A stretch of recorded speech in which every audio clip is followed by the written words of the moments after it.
बिस्मिल्लाहिर्रहमानिर्रहीम। खुश आमदीद कहती हूँ आपको अपने चैनल होममेड कुकिंग में। आज हम बना रहे हैं हैदराबादी दम बिरयानी, जो झटपट बन जाती है। वीडियो अच्छी लगे तो लाइक और सब्सक्राइब करना बिल्कुल भी ना भूलिए।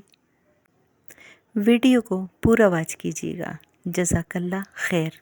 चलिए देखते हैं हमने इस दम बिरयानी को कैसे बनाया।